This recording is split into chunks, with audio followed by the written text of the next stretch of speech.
गोपालगंज के सिधवलिया प्रखंड में जन संवाद कार्यक्रम का आयोजन किया गया। इस कार्यक्रम का उद्घाटन एसडीएम डॉक्टर प्रदीप कुमार ने की। आखिर जन संवाद कार्यक्रम की आवश्यकताएं क्यों पड़ी?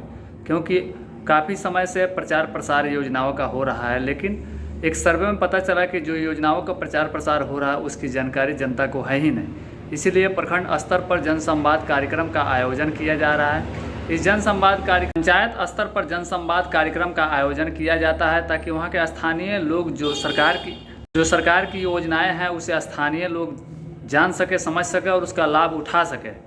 आप सुन सकते हैं एसडीएम डॉक्टर प्रदीप कुमार क्या कह रहे हैं। इंटरमीडिएट परीक्षा पास करने पे 15,000 रुपए का प्रोत्साहन राशि दिया जाता है।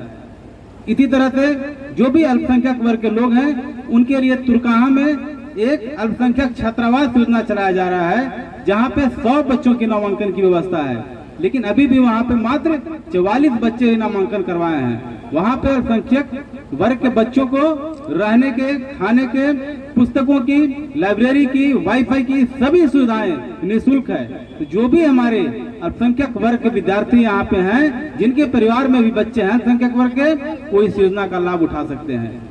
सिधवलिया प्रखंड के वीडियो रविंद्र कुमार क्या कह रहे हैं, आइए सुनते हैं। उनके द्वारा बताया गया कि बहुत सारी योजनाएं हैं जिसकी जानकारी प्रत्येक विभाग के अधिकारी उपस्थित हैं, वो दे रहे हैं। आइए सुनते हैं कि अगर किसी तरह की कोई संशय रह भी जाए तो आप प्रखंड कार्यालय में आकर के किसी भी योजना के बारे में आप हमसे भी जानकारी ले सकते हैं।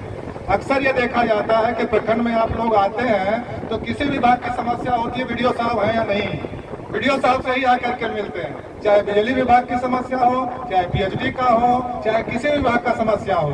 तो मैंने सोचा कि ठीक है, मुझसे आकर के मिलिए, मुझे बहुत खुशी होती है। लेकिन मैं इसलिए और प्रयास किया हूँ कि जिस समस्या से आप ग्रस्त हैं उस समस्या की जानकारी देने के लिए बात बीमारी का कारण बन जाता है। तो सरकार ने इसके लिए भी प्रावधान किया है कि घर के आसपास पानी का जमाव न हो, इसके लिए सबसे पहले नाला निर्माण करने का सरकार के स्तर से व्यवस्था की गई है। लगता है इसके बारे में सबको जानकारी हो चुकी है। अभी बीच में आप लोग देखे होंगे घर घर पर दो डस्टबिन दिया गया है। दिया गया कि नहीं दिया गया? दिया गया है। स्वच्छता से संबंधित अभियान है ये, भारत सरकार का और बिहार सरकार का जो लोहिया स्वच्छ बिहार अभियान का। निरीक्षण करने जाता हूँ तो मुझे बहुत निराशा होती है कि वहाँ पे विद्यार्थियों की उपस्थिति बहुत कम होती है। अगर आपके बच्चे पढ़े लिखे होंगे, स्कूल जाएंगे, तो सरकार की जितनी भी योजनाएं होंगी उन सभी योजनाओं का लाभ आप लोग उठाएंगे।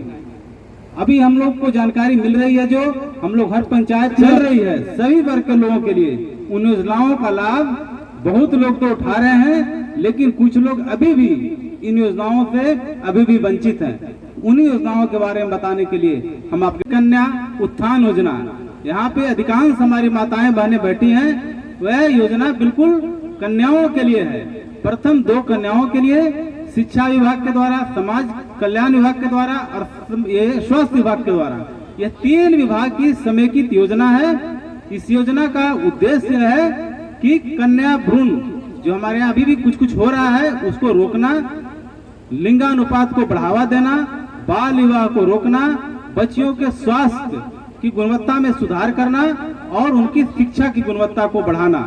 इस योजना के तहत कन्याओं के जन्म होते ही 2,000 रुपए, पुनः 1 साल पूरा होने पर 1,000 रुपए, फिर 2 साल तक जो भी हमें स्वास्थ्य विभाग से टीका लगाना है वो टीका कंप्लीट कराने पर पुनः 2,000 रुपए, और इंटरमीडिएट की परीक्षा पास करने पे 25,000 रुपए की प्रोत्साहन राशि दी जाती है। दौरान सिधवलिया थाना अध्यक्ष कह रहे हैं कि उनके द्वारा जो मारपीट हो या जमीन विवाद हो, जनता दरबार लगाकर इस सारी समस्याओं का निपटारा किया जाता है। जो व्यक्ति जाता है उसे अब रसीद भी दी जाती है, और जो आवेदन आप दिए हैं जिस पर केस हो गया है, अगर उसकी फ़ोटोकॉपी लेना चाहे, नकल लेना चाहे तो उसके लिए 1 रुपये घूस देना नहीं पड़ता है।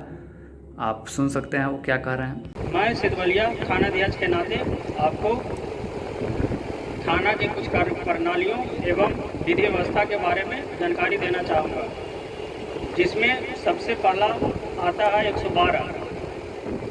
जैसे बहुत लोगों के पास थाना का नंबर नहीं होता है, कोई भी इमरजेंसी में सिचुएशन आने पे आप 112 पे कॉल कर सकते हैं। आप देख रहे हैं बिहार 18, मैं रवि रंजन। कमेंट बॉक्स में अपनी राय दीजिएगा। खबर कैसी थी? देखिए, प्रधानमंत्री मातृवंदन योजना का लाभ हर वह परिवार उठा सकता है जिसका वार्षिक आय 8 लाख रुपए से कम है। मुझे लगता है कि यहाँ पे जितने भी लोग बैठे हैं सभी की वार्षिक आय 8 लाख रुपए से कम होगी। अतः जिन भी घर में भी प्रथम 2 कन्या हैं उनको यह लाभ जरूर मिलेगा।